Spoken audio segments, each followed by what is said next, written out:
represent 1911. We are coming to you today from Youngstown, Ohio, which is the 7th stop on our 27-city tour of major cities in the battleground states, telling people to stop disrespecting our president.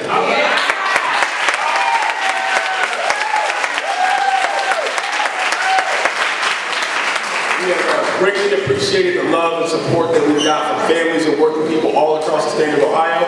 We're taking it to Cleveland later today, also Toledo, Dayton, Cincinnati. We're going to all the major cities in Ohio because this is a battleground city, a battleground state, and we're going to win this thing for the president.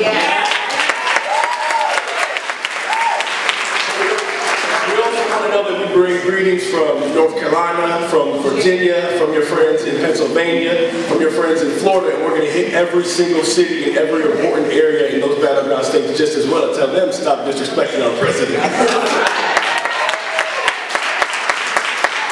want to take up all your time. I greatly appreciate hearing those words. The three bones, y'all know that we got them, we know that y'all got them because y'all raised most of these men up here. My good brother Ernest an opportunity to speak about the work that we've done, and my good brother Fred 2 or 3 minutes to talk about where we're going next. Thank you so much. We appreciate it.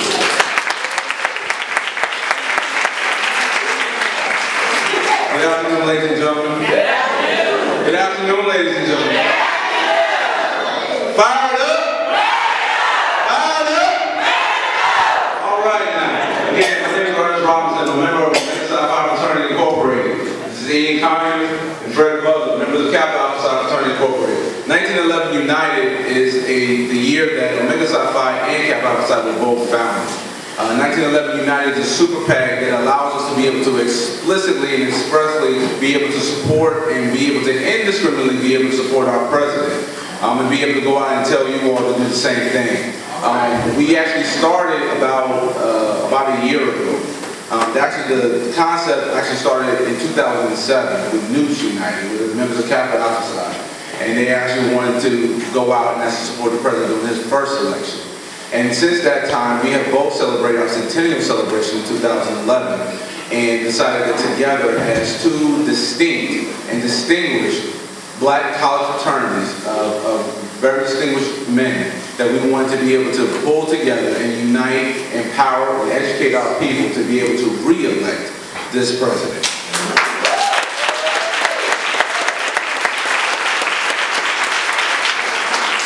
The stop disrespecting our president actually came from people, from talking to people just like you.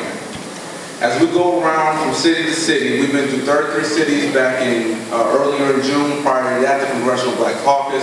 Prior to that, I did a couple other stops in Washington, D.C. and in Virginia.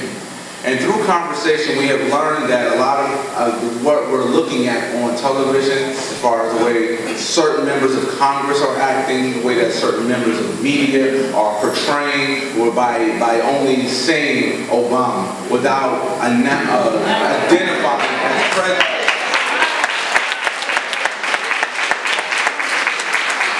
And so that kind of resonates with us. And so as we started talking to people, they said we don't want that to happen. So we actually changed our mantra and created Stop Disrespecting Our President, the GOTV tour, to be able to get out so that way we can constantly remind people that this is the President of the United States. And the one thing that makes it more appropriate for this venue right here is that the President of the United States, although today may be a black man, but tomorrow it may be a woman of any ethnicity, a black woman, a white woman, an Asian woman, it doesn't matter.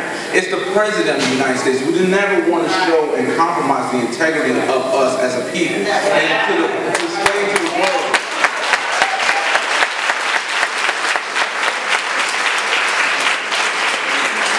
So today, it is President Barack Hussein Obama. But, you know, tomorrow, it may be this one lady.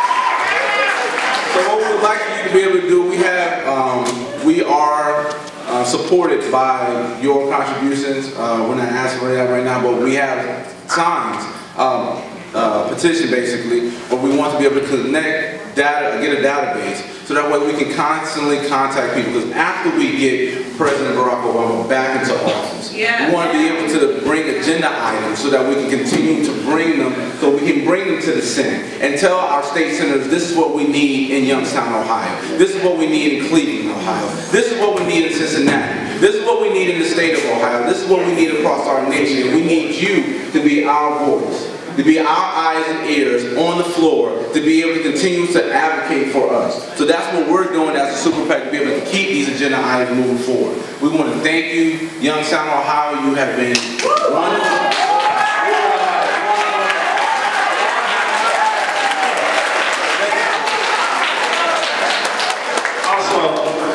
This failed to mention, not only are we a black Super PAC, we're also the first black Super PAC. So, and I